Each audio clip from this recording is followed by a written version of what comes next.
everybody. My name is Pin. Just call me Pin will do. And as Fred has mentioned, I'm the digital marketing manager of Pizza Hut Asia. We are the franchisor of all the Pizza Hut restaurants in Asia. So from North Asia all the way to Australia and sorry. Can you hear me? Yes. Okay, sorry. Yeah, so from Japan, Korea, restaurants all the way to Australia, New Zealand, right? So a little bit more introduction about Yum. Yum is the holding company of three very iconic brands, Pizza Hut, KFC, as well as Taco Bell. Just looking at Pizza Hut alone, we are in more than 100 countries with around 16,000 stores and about 350,000 team members. Last year, our revenues came in at about 6 billion, of which about 40% came from online. So I think when we talk about omni-channel and having a seamless digital experience, it's even more important for us at Pizza Hut because basically almost half of our sales come from online. But omni-channel always starts with a single channel. Where did we start from? Our DNA is very much the iconic red roof. It's our logo, it's what everybody recognizes once you see that symbol of the red roof, right? So our DNA is in dine-in. But as we started to expand across the world, we went into emerging markets as well as developed markets. So customer needs in different markets differs. So we had to start moving away from dine-in locations where we had, say, 200 seats, high traffic locations, completely service at the table, to what we call DELCOs, stands for delivery carry out. Small little units, low traffic locations, no seats, customers walk in only to do carry out, and we do delivery from this little unit. But customers' expectations have changed. So in recent years, we have actually come up with what we call a fast casual DELCO. It's a more contemporary version of the DELCO. It has some seating, not too many, about 70 seats. It's self-service, so the customers go up to the counter to make their order. They get served the pizzas at their table. And we still do deliveries from that location. And finally, what we have is the express outlet. Basically, these are kiosks, pretty much like a food court kind of scenario where you grab and go, right? Very limited menu, no seats for sure. Other than evolving the kind of different assets, the kind of different stores, we also have different ways customers can make an order with us. The most obvious is the walk-ins. Customer goes into our store and orders from our team members. Next is the call center. I think in Singapore, everybody's very familiar, 62353535. Yeah? Tonight, maybe for dinner. So, and finally, right now, of course, is the online ordering method. We have websites as well as apps. But, of course, with all these multi-channels that we have, multi-channel does not mean omni-channel at all. At Pizza Hut, we actually have a proprietary tool which at the end of every order in your receipt at the very bottom, I'm not sure if everybody has noticed after your pizza order, if you look at your receipt, there's actually a portion at the bottom that is a guest experience survey that you can fill in. In Singapore, if you fill that in, you can bring the receipt back to the store and you get a free personal pan pizza, right? And that is what we call the guest experience. Oh, yeah, okay, so remember now. Okay, free pizza. Right, so with the guest experience survey, the most important metric that we actually look at is called OSAT. Internally, it stands for overall satisfaction. So of all the questions, you have a 5-point scale to answer as a customer, but we are only concerned with the top box, which is the overall satisfaction. If only when customers rate us a 5 is what we care about. Anything less than 5 is not satisfactory for us, right? And to get this this overall satisfaction, we have 4 different factors that we look at. We call it the ACEs: accuracy, consistency, ease of order, as well as service. So we look at the 3 different order methods that I mentioned just now and try to rate them on each of these factors. In terms of accuracy and consistency, online method ranks quite high because our website and e-commerce apps are all coded, built. You can't really differ. The customer can go in and get a different experience today versus tomorrow or versus the next customer. Whereas compared to a walk-in or a call center experience, we can train our team members.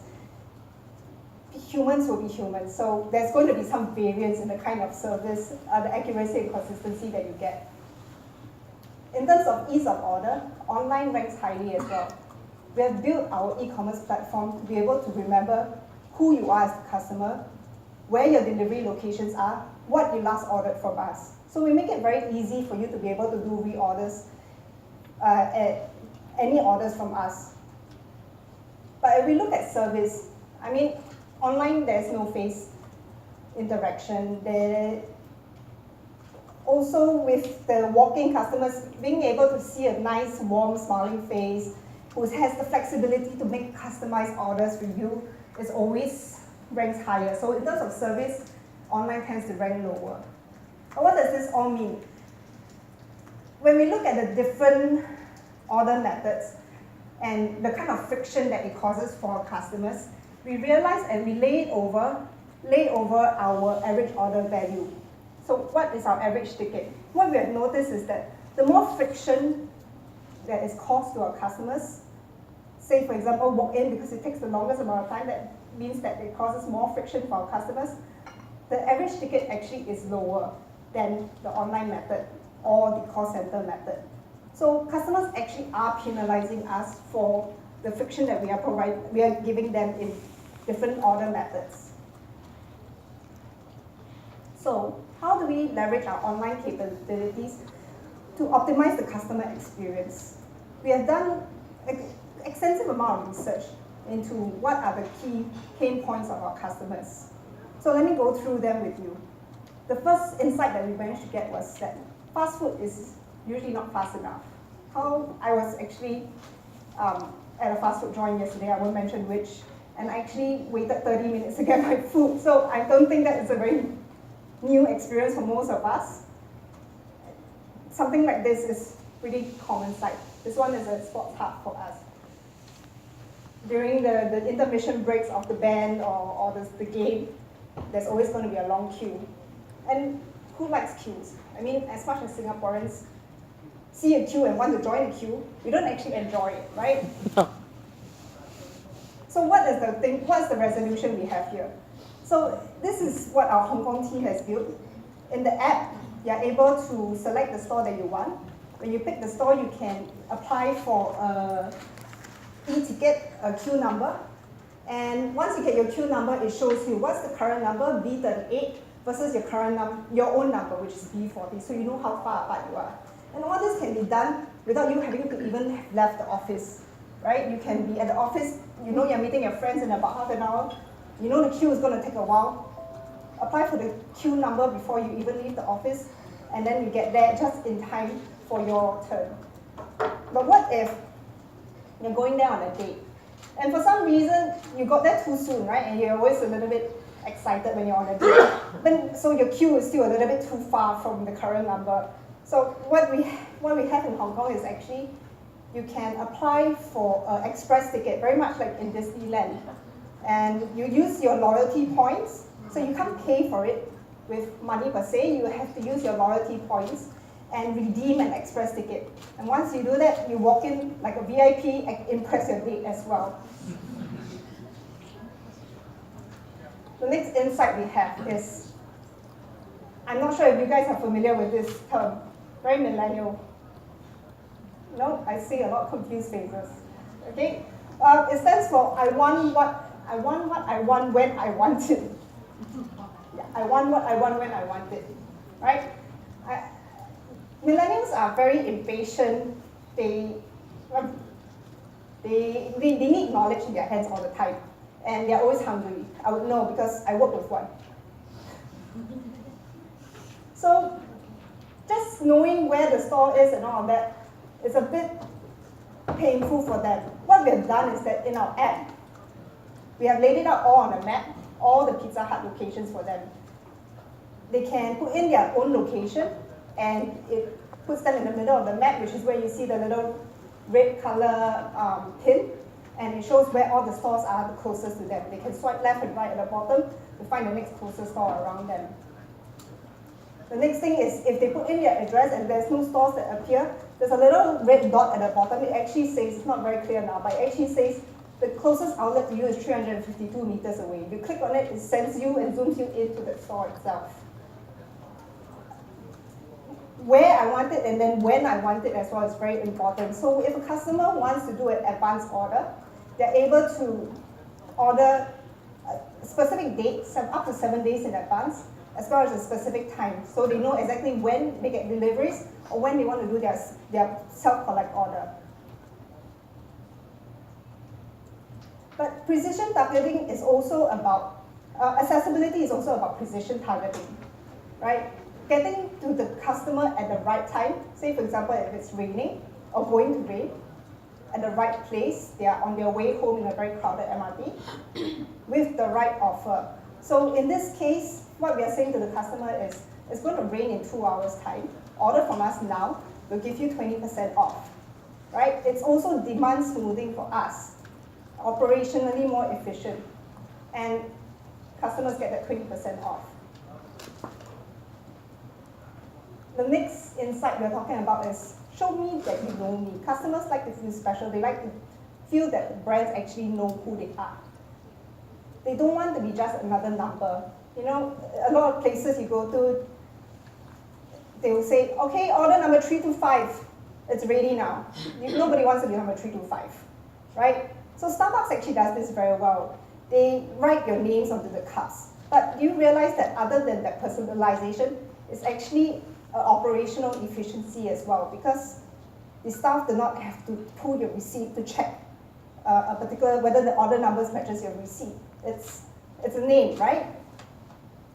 What we are doing on our app is, once the customer opens the app, it says, hi PIN, personalized already. What's the other level of personalization we have done here? The 3 little circles that you see in the middle of the screen, they are my saved orders. So all I have to do is click on one of them. It sends everything that I ordered previously into the cart immediately. I don't have to go through the menu. Oh, I want this pizza with this crust, with this size, with this topping, then I want this side. Everything, one click, and everything got into my cart. I click on payment at the bottom, and I'm done with the order already, right? You can see that this is my account profile page. That's not my real phone number, don't worry. My details, my phone number. I can save multiple addresses. I can save my home address, my work address, my lover's home address, right? And then, this is all online and it's all nice and pretty, but how do we bring this into the store? What we are working on is that we want to make sure that our POS systems are no longer just a cash register. We want to make sure that our POS systems enable our team members to have a very personalized experience with our customers. So being able to pull from different data points as well as CRM, we can put the customer consolidated profile onto one page. Customer comes in, team member asks, can I have your phone number? Or whatever other kind of customer ID that we choose to have. And key that in, and everything shows. The team member will know, what is your favorite pizza? Do you have any coupons that are expiring? You hate it when you realize 2 days later that you had a coupon that had already expired, that you didn't manage to use, and you were just at Pizza Hut 2 days ago, right? So in this scenario, team member will be able to remind you, hey, you have a coupon expiring in 2 days, why don't you redeem it now? And the thing about knowing our customers is actually not letting them know how we know them. We have built a proprietary back-end analytic tool that actually studies every level of engagement our customers have with us. What time they order, what days they order, what kind of meals they order, if they all order a la carte versus combos, everything is there. We are able to go down to the granular detail of our customers. But outside of all the functional things, digital also provides some kind of entertainment. So we call it pizza-tainment here. This again is in Hong Kong, so if a customer happens to forget to take their queue number, or they arrive a little bit too early and they still have to line up and wait for their turn outside the store, we're going to make the waiting time a little less painful for them. So what we've done here, this is beacon technology. Have the app, Pizza Hut app installed on your phone, stand in front of the store, and do this big P sign. Look a little bit silly, but it's all in the fun of it. But out of that, the customer actually gets a discount off the order that they're going in for. Another thing that we are trialing is actually robots. So everybody meet Pepper. Pepper is from Japan. Very cute, very lovable. She's about, I think it's a she, but SoftBank says it's, I don't know what it is, but it's about this tall, very cute. And she is able to take your orders and provide you with entertainment. And because her memory is so good, she can give you any nutritional information you like about the pizzas that you're going to eat. At the end of the day, for Pizza Hut, it's all about how do we make it easier to get a better pizza. Thank you.